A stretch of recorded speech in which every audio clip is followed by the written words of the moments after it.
Avec camarades, bienvenue dans l'émission Histoire du mouvement nationaliste.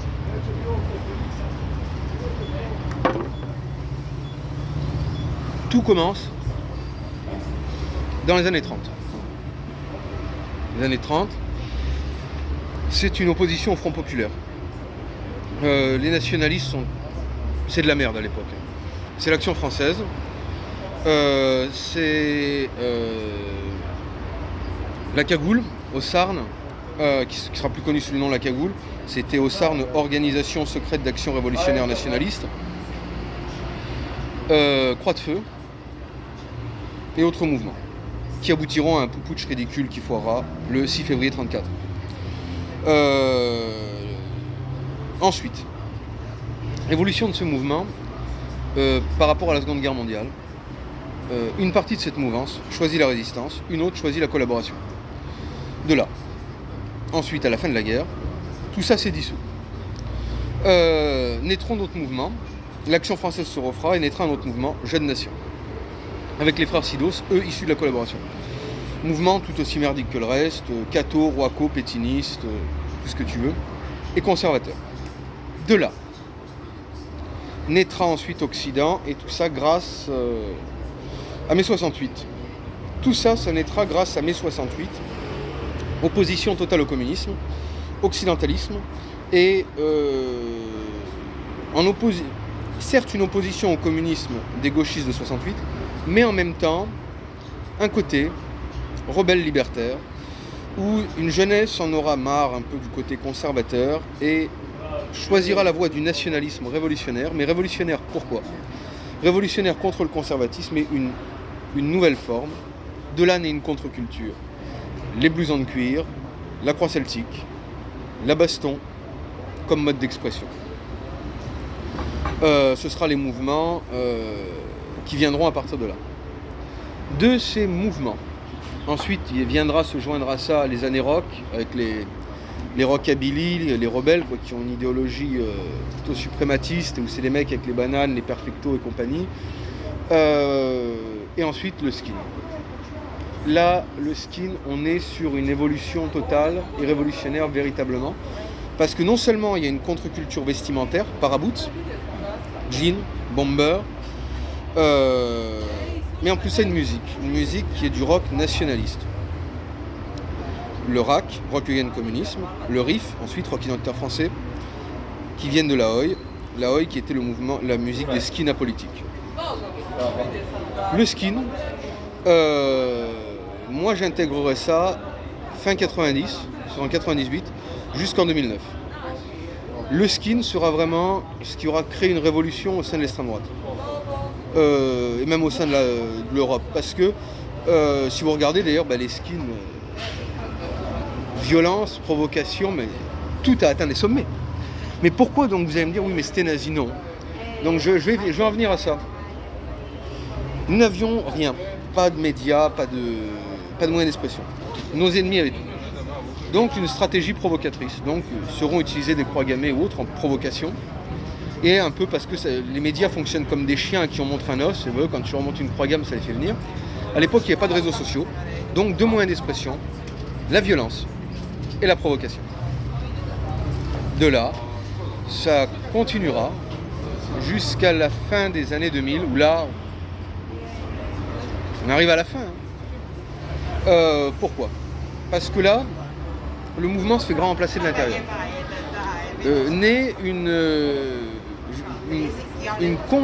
fausse contre-culture qui sera le rap nation. Commençant avec Basic Seltos, puis il y a qui aussi ? Fasque, Goldofa, Famalek, Cro-Blanc. Bon. Je ne sais pas qui a eu l'idée d'instaurer ça. Mais le rock était une musique européenne. Le rap n'est pas une musique européenne. C'était déjà un grand emplacement du mouvement. Ensuite, les identitaires contribueront à tuer le mouvement en appelant les gens à se délooker. Parce que quand tu es looké skin, tu t'affiches. Tu montres que tu es une publicité vivante, puis ça reste viril au moins. Parce que dans la rue, des fois, il faut se bagarrer. Donc ceux qui tiennent pas la baston ne seront pas les bienvenus.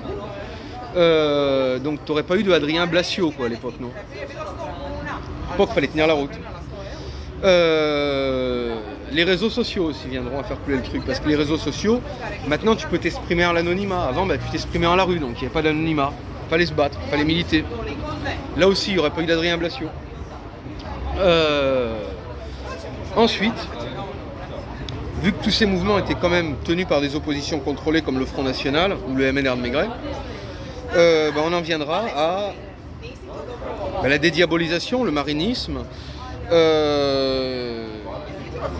virer les effectifs radicaux, faire monter que des modérés, et on en arrivera à la décadence actuelle avec des Zemmour qui n'est même pas européen, Gilbert Grollard, l'ancien avocat socialiste franc-maçon du MRAP, ou cet enculé de Mike Borowski qui mériterait qu'on l'encule avec un cactus.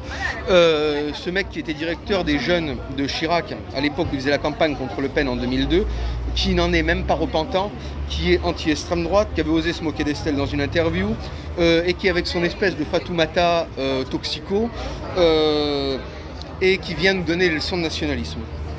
Ou avec des Zemmour qui étaient anti-Le Pen et qui n'est même pas européen, ou des je ne sais qui encore, sur qui je pourrais encore cracher, il y en a tellement. Finkielkraut, Elisabeth Lévy, qui d'autre encore, Michel Onfray, toute cette merde issue du gauchisme et qui n'en est même pas repentante, et qui aujourd'hui incarne la droite nationale. Ou ces générations Z qui incarnent totalement ce à quoi je pétais la gueule quand j'avais 20 ans. Sur des petits bourgeois socialistes embourgeoisés. Parce que l'assimilationnisme, c'est quoi? C'est le programme du Parti Socialiste dans les années 90-2000. Le mouvement s'est complètement fait grand remplacer avec l'aide des médias. Vu que Marine Le Pen est montée grâce aux médias, le Front n'aimait pas Marine, le Front était radical, mais les médias ont fait qu'inviter Marine. Et ce sont les médias qui font les choses. Parce que l'important, c'est de passer à la télé. Tu passes à la télé, les gens te connaissent, ils regardent. Et les médias ont fait ces trucs-là en faisant toujours la pub et toujours monter le plus modéré. Parce qu'ils ont vu, au bout d'un moment, le système qu'ils ne pouvaient plus contre l'extrême droite. Donc il fallait la contrôler. C'est ce qu'ils ont fait. En faisant monter les plus modérés, en virant les plus radicaux, et des fausses oppositions comme les identitaires, le RN de Marine, Génération Z de Zemmour, tous ces trucs-là. Nous en sommes arrivés, et le rap nation. Avec maintenant millésime caca là. Nous en sommes arrivés. Fais attention, je dis pas que tous les rappeurs nationaux sont pas des nationaux. Mettons un Malek, il est vraiment national pour lui. Il a une musique particulière, mais lui il est vraiment national. Pour les autres par contre c'est pas pareil. Nous en sommes arrivés à cette décadence du mouvement qui fait qu'il n'y a plus de mouvement. Il y a aussi notre tendance musicale, le hard tech, techno radical, white power. Assez sympa, mais qu'ils ont assez vite fait taire avec le mouvement Gabbers qui étaient des mecs lookés comme des skins. Là c'est un peu en train de remonter avec le groupe, comment il s'appelle, White Boy Summer, qui sont assez sympas. Mais notre mouvement a été exterminé de cette façon. Voilà, c'était l'exposé de la naissance à la vie, à la mort du mouvement, où on est passé d'un mouvement guerrier, radical, provocateur, violent, à un mouvement de femmelettes efféminées, socialisant.